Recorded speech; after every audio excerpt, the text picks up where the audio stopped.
What is up, 100x builders? We are going beyond vibe coding and building actual systems that scale with absolutely no coding knowledge required. Now, in this week's bulletin, ChatGPT stops chatting and starts shipping. You hand it a goal, walk away, and you come back to a finished deck. We've got a prompt that turns your buzzword-filled spec sheet into a Steve Jobs keynote. The two best models on Earth just went head-to-head. The expensive one won, but not for the reason you'd bet, so we built a skill that hires them both. And if you're job hunting, there's a free tool that grades every listing on the market against your resume, so let's get into it. First up, on July 9th, OpenAI shipped something called ChatGPT Work. And the pitch is simple. You connect the apps you already live in, like Gmail, Slack, and Drive, you hand it a real job, and it works for hours. Then it comes back with the finished thing, not a chat reply, but a finished spreadsheet, a slide deck, a doc, even a working web app. Now, it runs on their new top model, GPT 5.6, inside a free desktop app that also has their coding tool built in.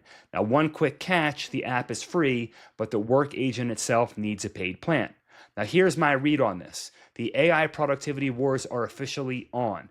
Anthropic won the early rounds by going all in on coding, the most advanced reasoning, the most economic value per token, and Claude was taking over real work at a pace that was about to become unreachable.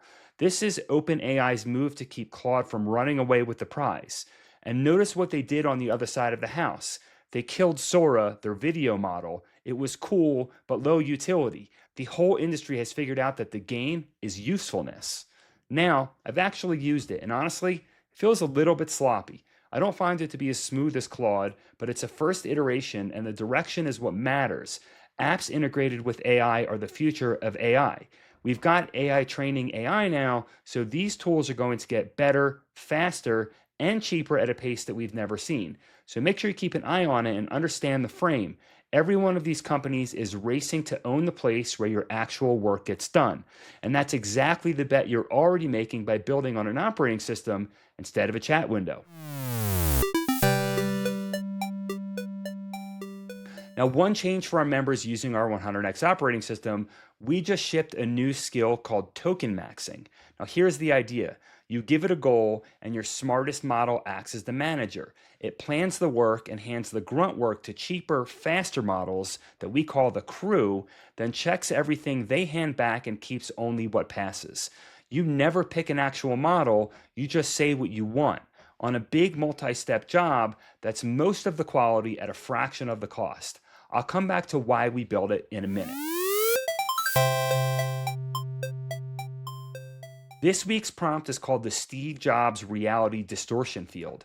You feed it your spec sheet, all the jargon, all the features, and it deletes every buzzword and hands you back a keynote, a story with a villain, a hero, a tagline, even a one more thing. Now, here's why this matters. Everyone in this room can build now, but almost nobody can make anybody care. You describe your build like an engineer, right? It scrapes this, it spits out that, and it lands flat.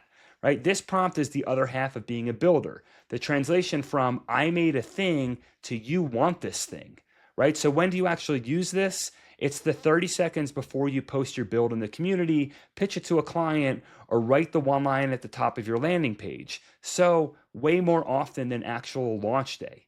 Now, one warning, don't ship what it gives you raw. It will hand you Steve Jobs cosplay. So use it to find the story, then pull it back into your own voice. First draft, not final copy. The full prompt is in the bulletin in the community, so make sure you check that out. Now, this week's hot topic, two best models on Earth went head-to-head, Claude Fable 5 and GPT 5.6 Soul. And on raw smarts, they're now nearly even, which means which model is best is officially the wrong question. The right question is, which model for which job? Now, here's the test that made the rounds. A builder had both models build the same game from the same prompt. Fable's bill was about $14, Soul's was about a third of that.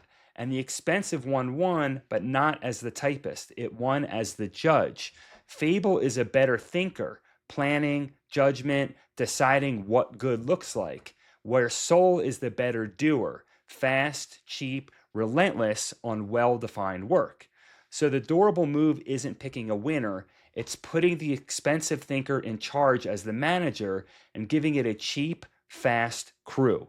Now, Anthropic tested this on their own models. A premium manager directing cheaper workers kept about 96% of the quality at 46% of the cost. And we didn't just cover this one, we decided to build it. So we just assigned a new skill for the 100x OS called token maxing. The smart model designs the plan and assigns the work. The cheap crew does the grunt work in parallel. And the smart model reviews every single piece. It approves or it sends it back with notes and loops it until it passes. And there's two rules it can never break. The loop always ends and it never quietly ships work that it didn't check. Now here's the part that I love.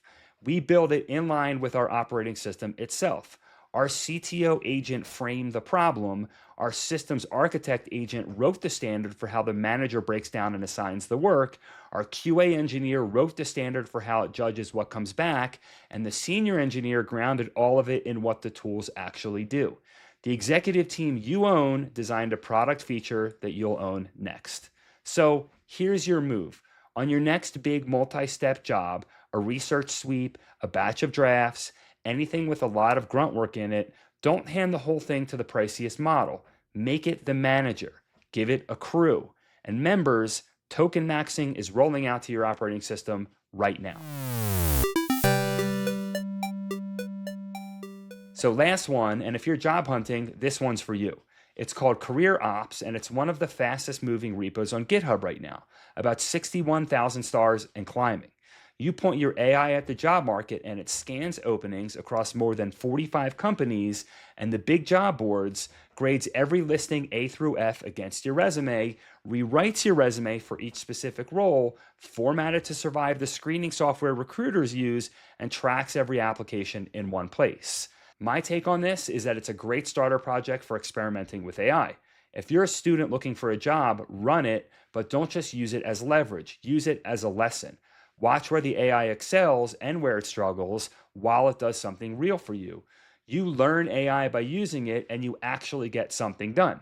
And the bigger point I want to make is that for every student watching, make AI your major. The thing you actually want to work in, business, engineering, robotics, that's your specialty. But AI is the multiplier on top of all of it.